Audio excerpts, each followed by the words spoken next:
একটি প্রশিক্ষণ বিমানের পতনে কেঁপে উঠল উত্তরা। রাজধানীর উত্তরার মাইলস্টোন কলেজ ক্যাম্পাসে হঠাৎ বিকট শব্দ। মুহূর্তেই আতঙ্কে ছুটোছুটি। ভেঙে পড়েছে বাংলাদেশ বিমান বাহিনীর একটি প্রশিক্ষণ বিমান। ঘটনাস্থল জুড়ে ধোঁয়া, আগুন আর মানুষের কান্না। এই মর্মান্তিক দুর্ঘটনায় নারী ও শিশুসহ অন্তত ২৬ জন দগ্ধ হয়েছেন। দগ্ধদের বেশিরভাগই স্কুল পড়ুয়া শিক্ষার্থী। একজনের মৃত্যু নিশ্চিত করেছে ফায়ার সার্ভিস। আইএসপিআরের তথ্যমতে বিমানটি ছিল F7 BGI মডেলের।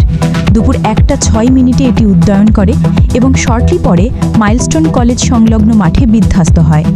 বিধ্বস্তর সময় স্কুল শাখায় ক্লাস চলছিল প্রথম শ্রেণী থেকে সপ্তম শ্রেণী পর্যন্ত। হঠাৎ বিকট শব্দ, জানালা কাঁপছে, ছাত্রছাত্রীদের কান্নার চিৎকার। চারদিক আতঙ্কে ভরে যায়। খবর পেয়ে ছুটে আসেন অভিভাবকেরা। আগুন নিয়ন্ত্রণে কাজ শুরু করে ফায়ার সার্ভিসের 8টি ইউনিট। উত্তরা, টঙ্গী, কুর্মিতলা, মিরপুর, পল্লবী ও পূর্বাচল স্টেশন থেকে একযোগে আগুন নেভানোর চেষ্টা চলে। পুরো এলাকা ঘিরে ফেলে নিরাপত্তা বাহিনী। তদন্ত শুরু করেছে সংশ্লিষ্ট বিভাগ। আকাশে নয়, এবার মাটিতেই বিধ্বস্ত হলো স্বপ্ন। শোক আর আতঙ্কে স্তব্ধ হয়ে গেছে উত্তরা। সুমাইয়া জান্নাত, জিএম টেলিভিশন।